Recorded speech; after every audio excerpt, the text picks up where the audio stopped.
So when I talk to people about the intangible economy, people nod their heads. They've been hearing about this since Peter Drucker told us about the shift to the knowledge economy. We all know that the world has changed dramatically since we got PCs and the internet, and now we have social media and handhelds, and I mean the pace of change just keeps accelerating. But what not everybody gets, and with good reason, we don't have the frame of reference, is how that affects what's going on inside your company, how that affects your job and what you need to do. And that's a little harder leap for people to make, mostly because you haven't been given the tools, you haven't been given the opportunity. And so what I'd like to do is just give you a series of questions that'll help you take that first step to say, what is the intangible capital of my organization, and what does that mean to me?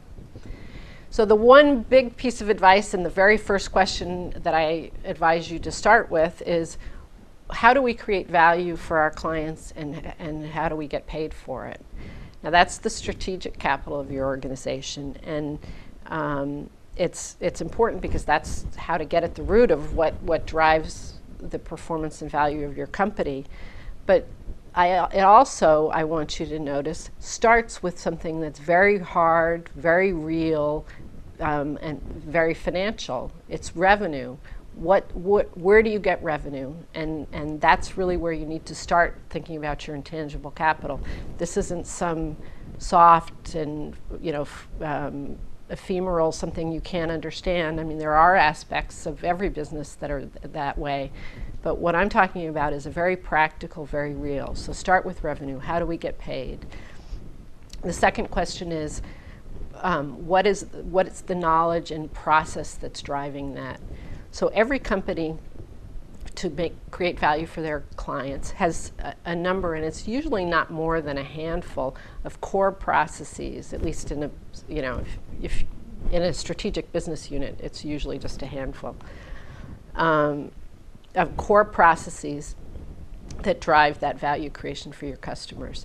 If you're Federal Express, it's picking up packages, it's delivering them, it's tracking them over time, it's knowing where it is, and delivering that on the online. If you're Google, it's your search engine, it's your algorithms that connect advertisers with the searchers. Every company has a series of processes that they use to deliver and create value. And so that's the structural capital of your organization. Then you say, well, who are the partners that we rely on? Because almost everybody is reliant on partners to deliver their business. And it may be suppliers, it may be outsourcing partners. Clearly, it's always customers.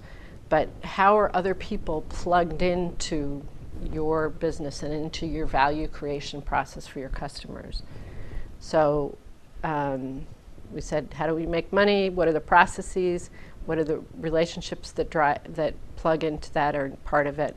And then the next question is, what are the competencies that your people need to have? A system, a company is very strong, and if you have the relationship capital and the structural capital, you've got a good business, but you need the people to come in the next day, and you need the people to be able to do certain things, to have certain experience, to have certain competencies. So with this question, you're really putting a name to that. And that really gives you a quick overview of what the intangibles are that drive performance and value, what the intangible capital is that is the infrastructure for the future of your business. How do you get paid? What are the processes and knowledge that drive it? Who are the partners? And what are the competencies that our people need? This is like the first step to going on a journey to being able to say, okay, if intangibles make up 80% of the value of the average business today, what are our intangibles and how can we see them, how can we begin to measure them, how can we manage them more effectively for maximum growth and innovation.